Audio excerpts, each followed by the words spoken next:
চট্টগ্রাম।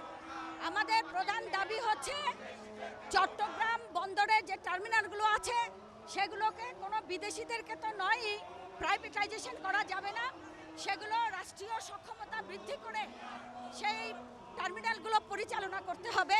পাশাপাশি মায়ানমারে যে করিডোর দেওয়ার কথা বলা হয়েছে আমরা সেটারও বিরোধিতা করছি, কারণ এগুলো আমাদের দেশের সার্বভৌমত্বের হুমকি স্বরূপ। আমরা 2024-এ একটা রক্তক্ষয়ী গণঅভ্যুত্থান করলাম। দীর্ঘদিন ধরে কর্তৃত্ববাদী শাসক ভয়ের রাজত্ব কায়েম করেছিল, ভোটাধিকার হরণ করেছিল। আমরা গণতন্ত্রের সংগ্রামে জয়ী হলাম, আমরা শোষণ মুক্তর কথা বললাম।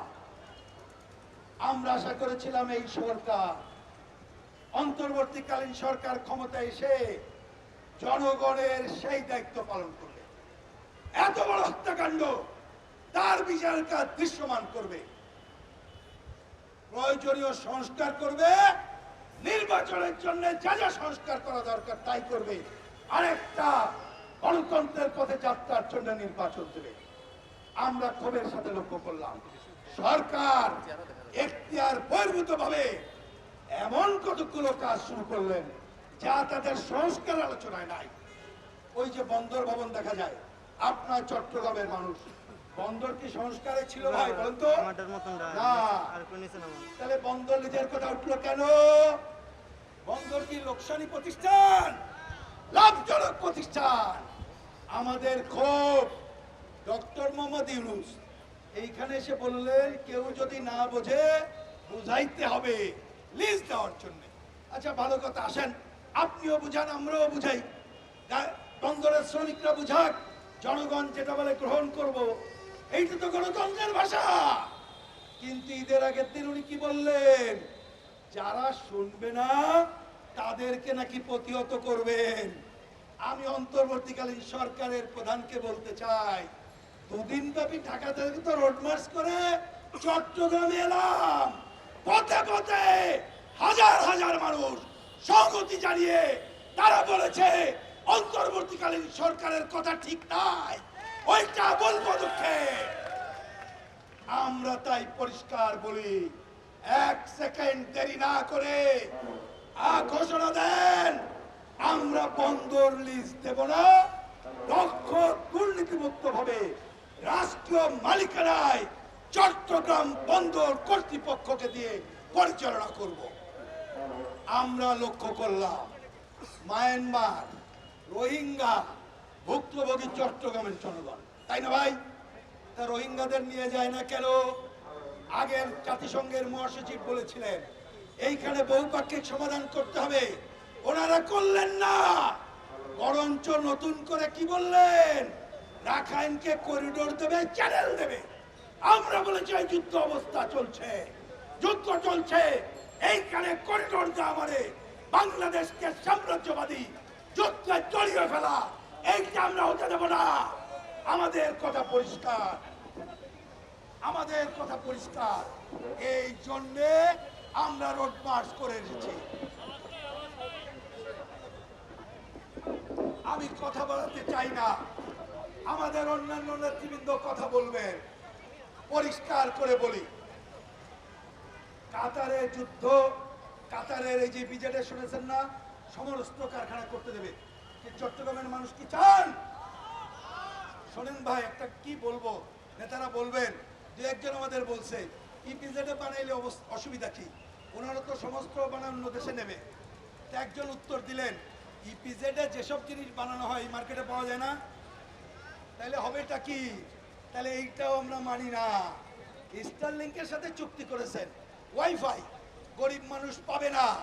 পৃথিবীতে যে দেশে তারা গেছে আমেরিকান স্বার্থ রক্ষা করেছে।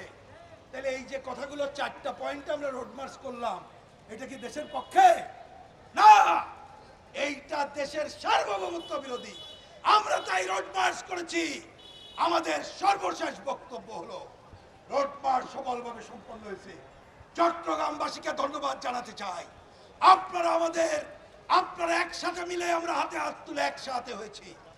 আজকে নতুন করে শপথ নেই, আগামী জুলাই মাস আগস্ট মাসের 5 তারিখ পর্যন্ত আমরা গণঅভ্যুত্থানের কর্মকাণ্ডে ব্যস্ত থাকব। আশা করি সরকার এই সময় গণঅভ্যুত্থানের আকাঙ্ক্ষা ধারণ করে তারা এইসব দেশ বিরোধী, এই ধরনের সার্বভৌমত্ব বিরোধী কর্মকাণ্ড থেকে পিছু হটবে। আর যদি না হয় আগস্ট মাসের এই গণঅভ্যুত্থান দিবসের পর আন্দোলনের নতুন কর্মসূচি আমরা সূচনা করব। আসেন এই লক্ষ্য ঐক্যবদ্ধ হই, হাতে হাত ধরে দেশ বিরোধী যে কোনো কর্মকাণ্ড এবং সার্বভৌমত্ব বিরোধী কর্মকাণ্ড আমরা রুখে দাঁড়াই। এই আহ্বান জানিয়ে এই রোড মার্চে আমরা যারা এসেছি সকলের পক্ষ থেকে চট্টগ্রামবাসীকে শুভেচ্ছা এবং অভিনন্দন জানিয়ে আমি আমার কথা শেষ করছি। ধন্যবাদ সবাইকে।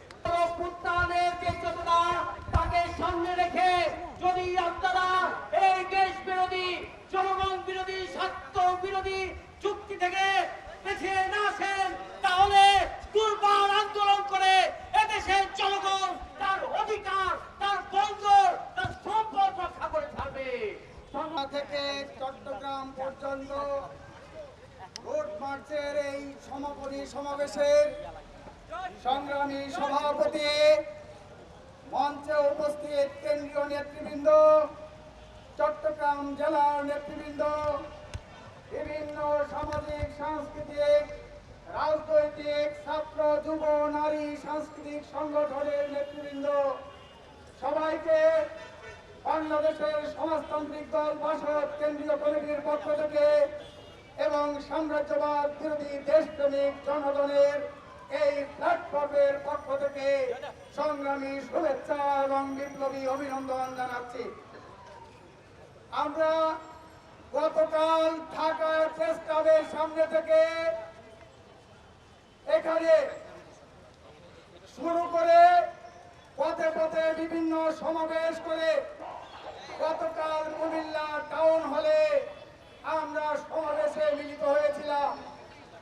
ফেনীতে রাত্রি যাপন করে আজ সকালে ফেনীর শহীদ মিনারে সংক্ষিপ্ত সমাবেশ করে বারেরহাট, সীতাকুণ্ড এই জায়গায় পথসভা মিছিল করে এই চট্টগ্রাম বন্দরে এসে সমবেত হয়েছে।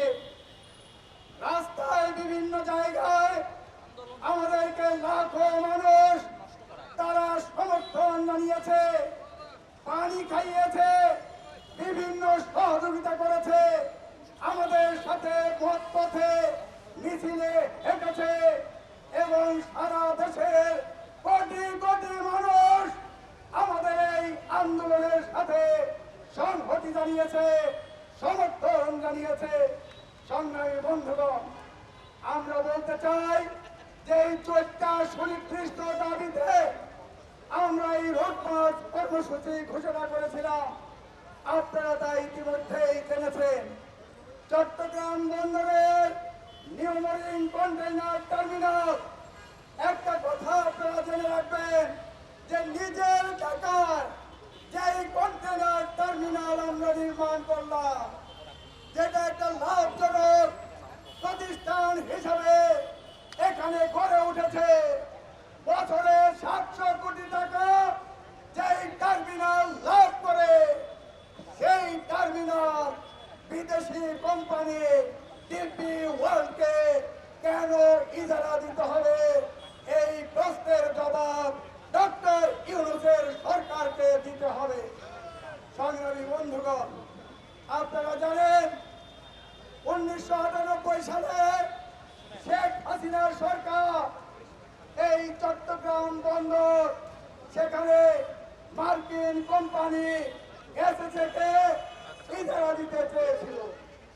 সে তার বিরুদ্ধে আমরা বন্দর অভিমুখে 2002 সালে ঢাকা থেকে চট্টগ্রাম আমরা 6 দিন ব্যাপী লং মার্চ করেছিলাম। সেই আন্দোলনের ধারাবাহিকতায় এবং ওই আদালতে আইনি লড়াইয়ের মধ্য দিয়ে বাংলাদেশের হাইকোর্ট ওই কোম্পানিকে ভুয়া কোম্পানি হিসাবে সেখানে ঘোষণা করেছিল। সেখানে আইনি লড়াই এবং আন্দোলনের মাধ্যমে আমরা সেটা ঠেকিয়েছিলাম। আজকে বর্তমানে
প্রক্রিয়া দৃশ্যমান করতে পারে নাই।